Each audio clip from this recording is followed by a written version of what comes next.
ایک اور کال لیتے ہیں جی. ہیلو السلام علیکم. ہیلو السلام علیکم. وعلیکم السلام. کون صاحب بول رہے ہیں میرے بھائی؟ میں سرفراز بول رہا ہوں لندن سے. جی سرفراز صاحب خیریت سے ہیں؟ آپ ٹھیک ہیں؟ بالکل ٹھیک ٹھاک. میرا کوشچن یہ ہے کہ اگر آپ کے جو آفس کی ٹائمنگ ہے وہ لیٹ ہے اور آپ تراویح نہیں پڑھ سکتے تو کیا آپ گھر میں پڑھ سکتے ہیں مسجد کی بجائے؟ ٹھیک ہے. اور کوئی سوال ہے آپ کا؟ نہیں. Thank you very much. بہت شکریہ جی. Thank you. بہت شکریہ آپ کی کال کرنے کا. جزاک اللہ. اچھا جواب دے لیتے ہیں انشاءاللہ, اس کے بعد پھر کال لیں گے. ہمیں پتہ ہے کالوں کا جو ایک سلسلہ ہے, لیکن جواب بھی دینا ہے, پھر فائدہ ہوگا کالر لینے کا. اچھا میری بہن نے سوال پوچھا ہے کہ قرآن شریف معنی کے ساتھ دیکھیں, قرآن پاک میں اللہ رب العزت نے جو ارشاد فرمایا, حضور اکرم صلی اللہ علیہ وسلم کے مقاصد کو جو بیان کیا, ربنا وبعث فیہم رسولا منہم یتلو علیہم آیاتی ویزکیہم ویعلمہم الکتاب والحکمہ, کہ اس کے اندر یہ بیان کیا ہے کہ وہ آیات کی تلاوت کرتے ہیں. پھر آگے الگ سے بیان کیا ہے کہ ویعلمہم الکتاب والحکمہ, اور کتاب اور حکمت کی تعلیم دیتے ہیں. اسی طریقے سے احادیث سے ہمیں یہ بات پتہ چلتی ہے کہ جو شخص جو ہے صرف قرآن پاک کی تلاوت کرتا ہے, من قرأ 10 آیات لم یکتب من الغافلین, کہ جو شخص 10 آیتوں کی تلاوت کرتا ہے اللہ رب العزت اس کا شمار جو ہے غافلین میں سے نہیں فرماتے.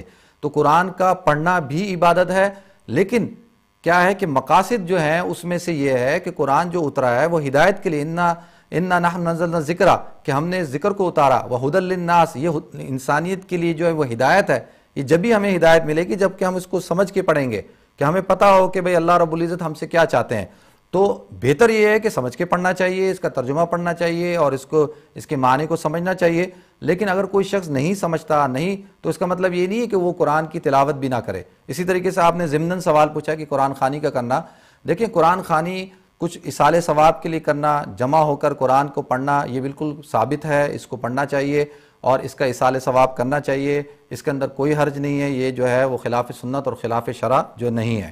اسی طریقے سے میری بہن نے سوال پوچھا ہے کہ جب بچہ ہو جاتا ہے تو بچہ ہو جانے کے بعد جو 40 دن ہوتے ہیں, پہلی بات تو یہ سمجھنے کی ہے کہ جو حالت نفاس ہے اس کی کم سے کم کوئی مدت نہیں ہے. وہ 1 گھنٹے تک بھی ہو سکتا ہے خون, اور 1 دن تک بھی دیکھا جا سکتا ہے, اور اس کی زیادہ سے زیادہ مدت جو ہے وہ 40 دن ہے.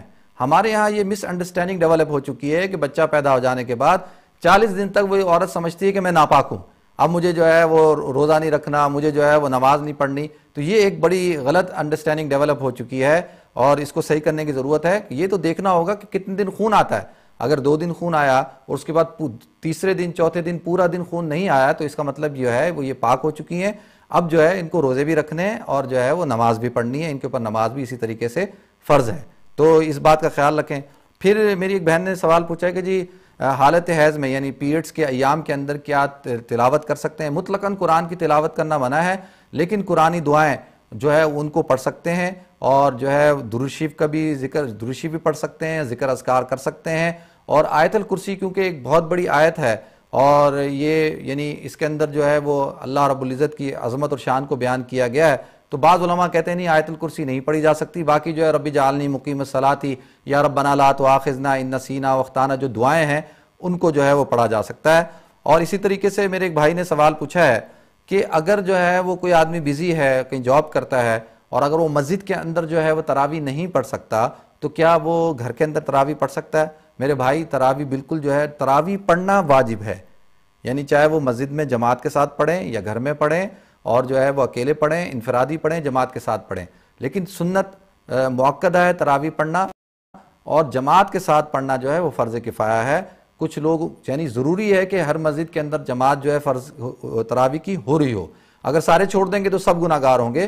تو آپ جو ہے وہ گھر میں پڑھ سکتے ہیں اور آپ کو اجازت ہے, لیکن ثواب زیادہ جو ہے وہ جماعت کے ساتھ پڑھنے کا ہے, مسجد میں پڑھنے کا ہے, کیونکہ مسجد میں جو تراویح پڑھی جاتی ہے اس کا ثواب جو ہے 27 گنا, اور پھر رمضان مبارک کا جو ہے وہ 700 گنا. تو آپ اندازہ کریں کہ کتنا جو ہے وہ ثواب ہو جائے گا. تو امید کرتے ہیں کہ آپ کے سوالوں کے جواب ہو گئے ہوں گے. ایک اور کال لیتے ہیں جی. ہیلو السلام علیکم. ہیلو السلام علیکم. ہیلو وعلیکم السلام. جی کون صاحب بول رہے ہیں؟ میں انیک بات کر رہا ہوں لندن سے. جی انیک بھائی خیریت سے ہیں آپ؟ ٹھیک ہیں جی ٹھیک ٹھاک الحمدللہ. آپ تو حال پوچھ نہیں رہے, میں نے کہا میں آپ کا حال پوچھوں. آپ خیریت سے؟ رمضان سے گزر رہا ہے آپ کا؟ ٹھیک ٹھاک ہیں. آپ کے روزے کیسے؟ الحمدللہ اللہ کا بڑا کرم ہے, شکر ہے. جی فرمائیں انیک بھائی. ہاں جی, میرا سوال یہ تھا کہ مطلب گھر میں جو ہے بندہ جماعت کرا سکتا ہے, مطلب مسجد جو ہے اگر دور ہو تو؟ جی. اور دوسرا سوال یہ کہ تراویحوں کے متعلق ہے کہ تراویحیں جو ہے وہ مطلب 20 پڑھنی ہے یا 8, مطلب کتنا جو ہے وہ کر سکتے ہیں؟ مطلب وہ پاپا جی کا ہے، وہ پاپا جی جو ہے وہ اتنی پڑھ نہیں سکتے، وہ مطلب ان کو ذرا ٹھیک ہے، میں عرض کرتا ہوں. بالکل بالکل. ایک اور کال لیتے ہیں جی. ہیلو السلام علیکم. وعلیکم السلام. جی کون صاحب بول رہے ہیں؟ میرا نام شہزاد ہے، میں لندن سے کال کر رہا ہوں. جی شہزاد بھائی، آپ خیریت سے ہیں؟ ٹھیک ہیں؟ اللہ کا شکر. آپ کا رمضان کیسا گزر رہا ہے؟ سبحان اللہ جی، اللہ کا شکر ہے، بہت اچھا گزر رہا ہے. الحمدللہ الحمدللہ.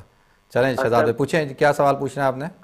مجھے آپ سے پوچھنا ہے کہ تراویح جیسے ہم کام کرتے ہیں واپس آتے ہیں تو مسجد جا نہیں پاتے کیونکہ مسجد قریب ہے نہیں جی. تو اگر میرے پاس ویڈیو تراویح کی ہیں جی، یعنی کہ جس میں پورا قرآن شریف میں پڑھا ہوا ہے، اگر میں وہ لگا کے اس کے پیچھے جماعت کے ساتھ پڑھ لوں جی تو یہ جائز ہے کہ نہیں؟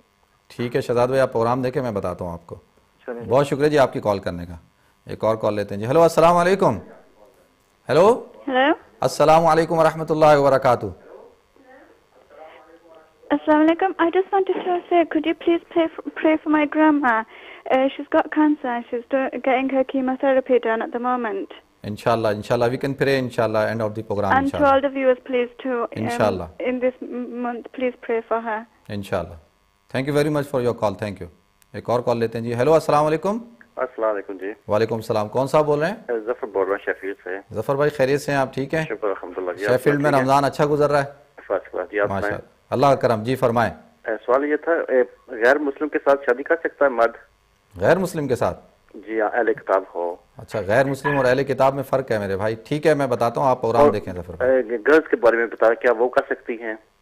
میں اس کا بھی بتاتا ہوں جی. بالکل. تھینک یو جی. بہت شکریہ جی آپ کی کال کرنے کا. اچھا میرے بھائی نے جو ہے سوال پوچھا ہے کہ گھر میں جماعت کر سکتے ہیں یا نہیں کر سکتے. دیکھیں تراویح کی اور نماز بھی انہوں نے پوچھا کہ مسجد اگر دور ہے. دیکھیں جماعت کے ساتھ نماز پڑھنا جو ہے اس کا ثواب زیادہ ہے. اگر مسجد دور ہے تو گھر میں 2 آدمی بھی ہیں تو وہ بھی جماعت کر سکتے ہیں. یعنی اس کی صورتحال یہ ہوگی کہ امام آگے کھڑا ہو جائے اور 2 قدم پیچھے رائٹ سائڈ پہ جو ہے اس کے امام کے رائٹ سائڈ پہ مقتدی کھڑا ہو جائے. اگر میاں بیوی ہیں تو میاں آگے کھڑا ہو جائے اور عورت بالکل پیچھے صف بنا کر کھڑی ہو جائے تو بالکل جماعت ہو سکتی ہے گھر کے اندر، تراویح کی بھی نماز کی بھی. اور جو ہے جو آپ کے والد صاحب ضعیف ہیں وہ بھی تراویح بیٹھ کے بھی پڑھ سکتے ہیں، کرسی کے اوپر بھی بیٹھ کے پڑھ سکتے ہیں اور انشاءاللہ اللہ رب العزت ان کو پورا ثواب عطا فرمائیں گے. اسی طریقے سے میرے بھائی نے سوال پوچھا ہے شہزاد نے کہ تراویح جو ہے وہ گھر میں پڑھی جا سکتی ہے اور انہوں نے پوچھا کہ جی اگر ان کے پاس ویڈیو ہے وہ ویڈیو لگا دیں اور ٹی وی پہ جو ہے تراویح ہو رہی ہو تو اس کے پیچھے نماز پڑھی جا سکتی ہے. میرے بھائی تراویح جو ہے وہ کوئی بھی نماز، تراویح بھی اور کوئی اور نماز بھی ویڈیو لگا کر یا وی سی آر پہ یا ڈی وی ڈی لگا کر یا ٹی وی پہ اگر حرم سے بھی آ رہی ہے تو اس کے پیچھے آپ کی نماز بالکل نہیں ہوگی، کیونکہ جماعت کے لیے جو ہے وہ فزیکل امام کا ہونا ضروری ہے اور یہ اس طریقے سے جو ہے وہ جماعت نہیں ہوتی. بلکہ اگر آپ اکیلے ہیں تو آپ اکیلے نماز پڑھ لیں اور کوشش کریں کہ اپنے کسی دوست کو کسی اور پڑوس میں یا آس پاس میں کسی کو ساتھ جمع کر کے آپ نماز پڑھیں جماعت سے، انشاءاللہ اللہ آپ کو ثواب عطا فرمائیں گے. اسی طریقے سے ظفر بھائی نے شیفیلڈ سے سوال پوچھا ہے کیا اہل کتاب سے جو ہے وہ پہلے تو انہوں نے پوچھا کہ جی غیر مسلم سے شادی کر سکتے ہیں. غیر مسلم سے شادی کرنا حرام ہے، کسی بھی صورت کے اندر نہیں کر سکتے. اہل کتاب سے ہماری جو مسلمان بہنیں ہیں، بیٹیاں ہیں، وہ بھی اہل کتاب سے بھی شادی نہیں کر سکتی. صرف مرد کو اجازت ہے کہ وہ اہل کتاب لڑکی سے جو ہے وہ شادی کر سکتا ہے. لیکن یہ بات سمجھنے کی ہے کہ جو اہل کتاب ہے یعنی یہودی ہے یا عیسائی ہے وہ صحیح طور پہ اہل کتاب ہو، ان کا عقیدہ جو ہے وہ شرکی عقیدہ نہ ہو. کیونکہ اگر قرآن کہتا ہے لقد کفر الذین قالوا ان اللہ هو المسیح ابن مریم، کہ جو ہے ان لوگوں نے کفر کیا عیسائیوں نے کہ جنہوں نے یہ کہا کہ مسیح اللہ کے بیٹے ہیں. جب وہ اللہ کا بیٹا کہتے ہیں تو اس کے کہنے سے جو ہے وہ مشرک ہو جاتے ہیں. اسی طریقے سے یہود کے بارے میں اللہ فرماتے ہیں وقالت اليہود عزیر ابن اللہ، کہ یہود کہتے ہیں عزیر اللہ کے بیٹے ہیں. اگر کسی کا یہ عقیدہ ہے کہ عیسیٰ علیہ السلام حضرت عزیر علیہ السلام اللہ کے بیٹے ہیں تو وہ اہل کتاب بھی نہیں بلکہ وہ جو ہیں وہ مشرک ہیں. اور قرآن کہتا ہے وَلَا تُنْكِحُوا الْمُشْرِكِينَ، کہ مشرکین سے جو ہے وہ نکاح مت کرو حتیٰ یؤمن، جب تک کہ وہ ایمان لے آئیں. تو یہ بات سمجھنے کہ اگر کوئی صحیح اہل کتاب ہے، حضرت عیسیٰ علیہ السلام کو اللہ کا رسول مانتا ہے، حضرت عزیر علیہ السلام کو اللہ کا رسول مانتا ہے، ان کا بیٹا نہیں مانتا، تو بالکل جو ہے اور عقیدہ تثلیث جو ہے وہ نہیں ہے ان کے اندر کہ وہ عقیدہ تثلیث نہیں رکھتے، تو بالکل ان کے ساتھ جو ہے وہ نکاح کیا جا سکتا ہے. امید کرتے ہیں جی آپ کے سوال کا جواب ہو گیا ہوگا.